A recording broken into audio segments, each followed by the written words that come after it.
Hey everybody, it's Blue here from YGO Anime Games, and I'm here to give you guys Panik's deck profile. So, Panik saw 2 duels during his debut wave, the Halloween special against Bakura, and then his anime-esque duel versus Yugi. The Bakura one had that really cool shadow effect, which we didn't do for the Yugi so that we could actually see Panik's deck kind of play. This was actually a really difficult deck to build because Panik really only plays a handful of cards, and even one of those monsters we don't have, unfortunately. It's not printed here.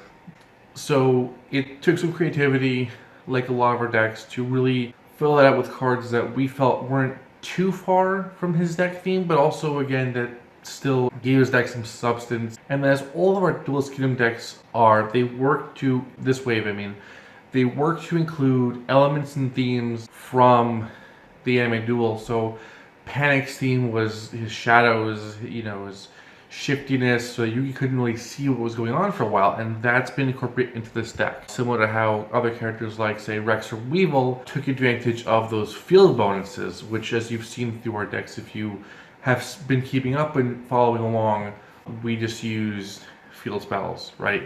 So simple substitute, and Panik also has field spells because he kind of had an infield advantage. So first up, as you can tell, was Barox.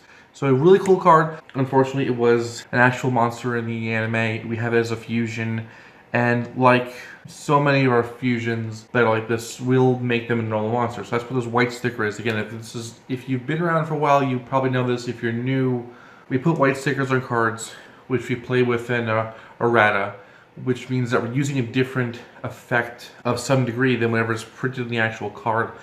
And these are almost always very close replications of anime effects. There's been a few exceptions here and there, but so essentially we treat Barox as a normal monster. We summon him, you draw him in the hand, you summon him from your hand. Although one of his fusion pieces does actually end up in the deck, but we did not want to make him a fusion and include both of his pieces because, I mean, honestly, he's just really cool. We want to be able to actually summon him out. So, and Barox fits the interesting theme that Panik had, where he used all the monsters that had odd attack points. It didn't end in 0, or 50. They end in, 30, 80, all kinds of different numbers. And there's really only a handful of cards that use that, and that was kind of Panik's thing for not much reason, but... So moving on, so this was one of our add-ins. This is Dark Titan of Terror. So of course, when we build old school decks, we look to old school cards. We really try to avoid looking at newer cards from new sets to field old decks. It happens here and there, but you're right. So if we're building a throwback deck from Duelist Kingdom, we're going to find these throwback cards, and there is another one in here as well.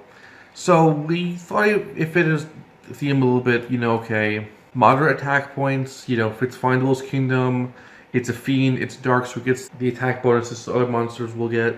So we thought that for monsters that we're throwing in, we were pretty content with just how it looked, how it felt. Again, a lot of characters don't have enough cards to build complete decks that are all their own, but Delta and I feel, and a lot of you guys' feedback seems to agree with that, we think we do a pretty good job overall in filling in, decks for characters that are very obscure, but like Panik, fan favorites. We got a lot of requests for Panik.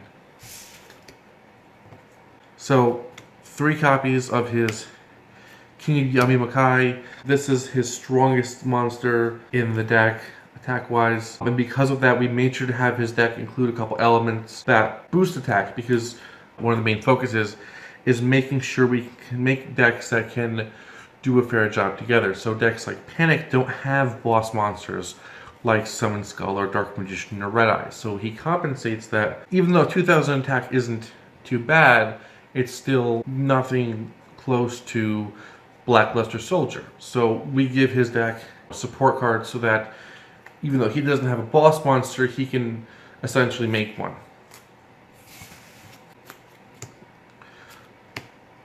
His defensive tank, Metal Guardian, kind of a favorite of mine. I just always thought it was kind of cool, this metal tanky thing. Despite it actually being a fiend type, it's totally tanky. Yeah, nothing to say, but again, one of the cards we do have from him is so cool. So, I mean, the only thing we are missing is his Chimera. It was a pretty cool looking monster. Hopefully it comes out eventually. I mean, it'll be only a small inclusion to this deck, but nonetheless, it would be a very welcomed inclusion. So next up is Morinfen, the other one of our kind of like free throw-ins. So this and Dark Titan, just two monsters we felt that kind of fit his dark theme fiend. I mean, they don't have those offset attack points, so they don't have some of the more maybe memorable characteristics, but we kind of went with them because at least we liked them in his deck. Morinfen, also having a brief appearance in the 3-part original Virtual World mini arc. The 1550 attack isn't too bad again for Duelist Kingdom, so it does also give him a monster that has some strength to it. His last known monster, and as you'll notice, monsters that are his are in 3s, monsters we add are in 2s, is Ryukishin.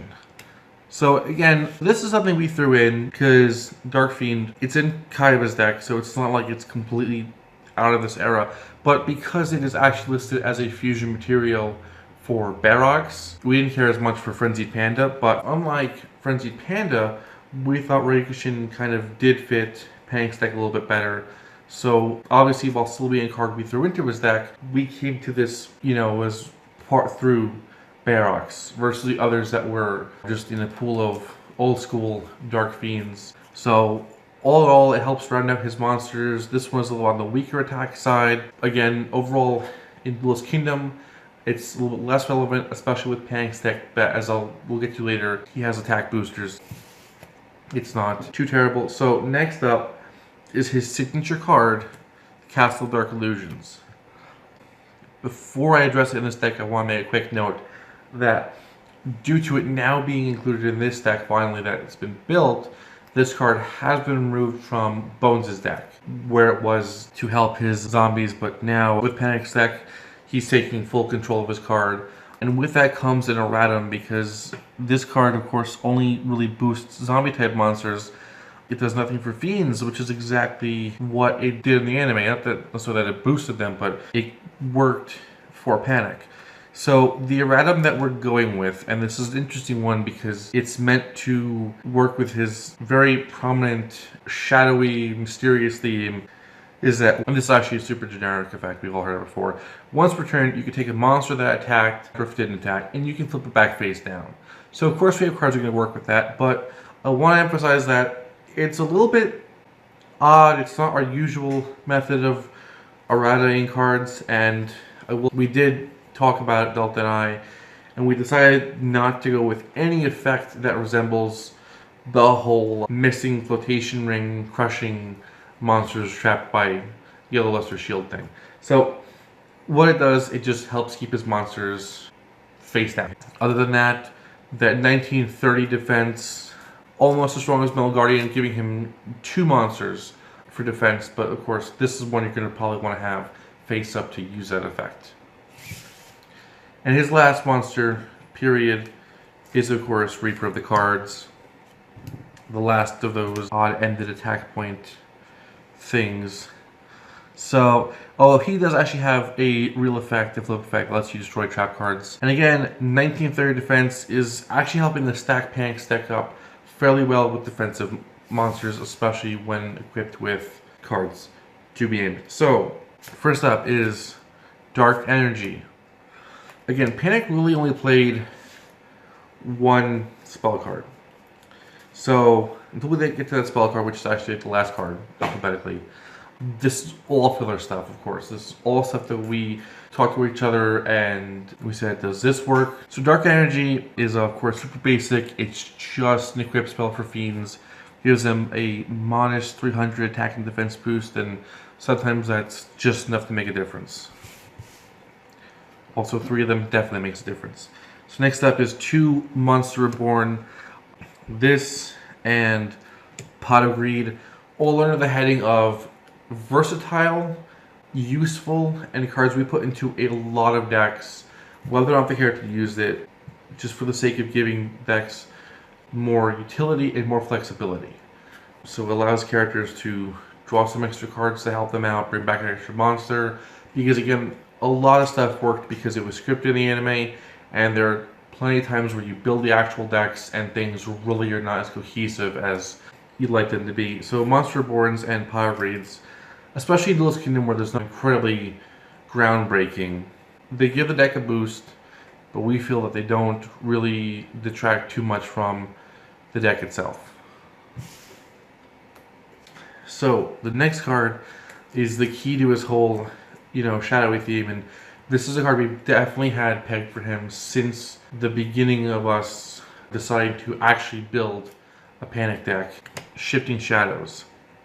We had a couple other cards in mind, but ultimately the erratum for Castle Dark Illusions is what we feel works. So if you're unfamiliar with Shifting Shadows, pay 300 life points, you rearrange the face down monsters on your side of the field. If you have something that, is in attack position and you want to protect it, you can set it back down and pull them up. Of course, the problem with this deck having equip spells is that you will lose those by flipping it face down, but there are multiple equip spells, and in addition to a field spell, the deck, I think, is more than capable of compensating in that this is the deck's defensive strategy. There are no trap cards in this deck. There's nothing really to protect this deck. There's really nothing to protect his monsters other than, if they're not strong enough in attack position, you throw them in defense position. And again, as we've seen, he has plenty of monsters that have high defense points.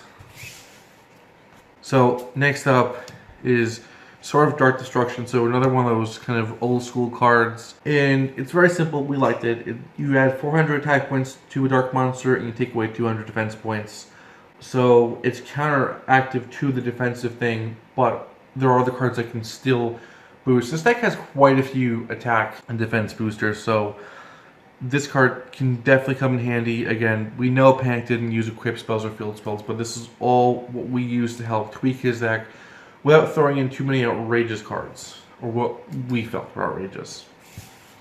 Plus, it gives us a reason to use some of these just, kind of old school cards. So on the newer end of school is Terraforming. And this is a card we have in every deck in the Duelist Kingdom wave, and it's all for the same reason. We've been saying this in every deck profile. Despite the characters not playing this card, and despite none of the characters actually playing field spells, in order to compensate for the overall usage of field bonuses that were present from the start, giving each of the characters multiple copies of the field spell and ways to seek it out, ultimately allow the player to get to that field spell bonus as quickly as possible. Because again, these characters sought out the bonuses. They were smart. They meant to use it to their advantage. So likewise, we want to make sure that these characters have that same strategy and do make sure to get that advantage as quickly as possible. So 2 Terraforming to go with his 3 Yami. So this card is also in Bakura's deck because they both vibed off that darkness theme, and that was a great reason why we put them together for the Halloween duels. We have 2 new characters, both enjoy the dark, one on a much more disturbing level. So Yami makes its second appearance as Panik's field spell in addition to Bakura's. And the last card, which I already named a while ago, and we know it's the only other card he played, is Yellow Luster Shield. So rounding out his deck with a purely booster and allowing his deck to make a variety of combinations of attack and defense increase. And again, we're not doing anything currently with the whole magic floating castle, flotation ring, luster shield catastrophe thing. So overall, it's an interesting deck. It's kind of a fun deck to play.